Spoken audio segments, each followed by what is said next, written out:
Darul Ulum itu, ada universitas itu, lalu di demo, lalu saya undang, sebaiknya kita bicara aja kan, buat apa masuk kampus hanya untuk mengacau presentasi saya ucapkan hal yang jujur di situ, dan kenapa saya mengkritik Pak Jokowi itu, saya hari ini. Tetapi yang agak menegangkan saya misalnya, tiba-tiba ada banyak WA grup, masukkan saya di situ dan memaki-maki saya kan, menghujat, mewaki, bahkan mengancam secara fisik tuh.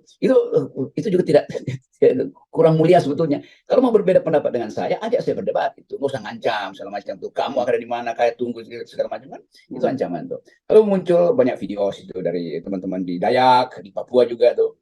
Tapi saya mau jelaskan pada kesempatan ini, saya justru membela hak masyarakat adat supaya lahannya tidak dijual ke orang asing. Itu kan yang saya lakukan sebetulnya kan. Jadi justru berkali-kali saya bilang bahwa IKN itu harusnya ada izin dari masyarakat adat, namanya AMDAL.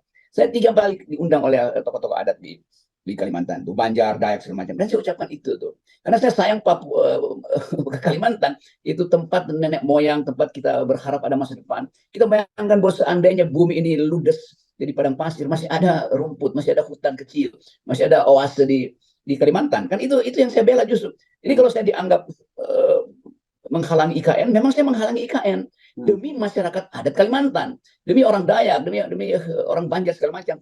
Kalau dihitung mungkin udah 5 kali saya diundang oleh universitas maupun teman-teman adat di situ. Jadi saya tahu bahwa ada kemarahan memang, tetapi kemarahan itu mesti kita dudukkan secara tepat. Bahwa saya tidak sekali-sekali itu menghalangi IKN dibuat oleh Pak Jokowi karena udah keputusan undang-undang. Tetapi hak saya untuk mengatakan bahwa IKN itu akan merusak Kalimantan, itu intinya tuh. Dan itu akan ada serbuan penduduk asing di situ. Bahkan saya kritik, kenapa Pak Jokowi mesti pergi ke Cina untuk menjual Kalimantan tuh. Pak Jokowi bilang, oke silahkan investasi di situ, apapun yang Republik Cina mau tuh kami sediakan. Kan itu namanya menjual negara kan. Di situ saya sebut bahwa itu kan tindakan bajingan. Tetapi bukan Pak Jokowi yang bajingan, kebijakan dia yang bajingan. Jadi harus dibedakan. Saya tetap mengkritik Pak Jokowi. Saya tidak mengkritik Jokowi sebagai manusia, sebagai orang, sebagai kepala keluarga, tapi sebagai kepala negara. Nggak boleh itu. Apakah ibu kota negara itu penting banget untuk kita pindahin sekarang? Bisa ditunda 10 tahun lagi ketika masyarakat adat percaya bahwa di situ akan ada sumber daya baru, ada universitas, ada rumah sakit, baru bicara tentang IKN tuh.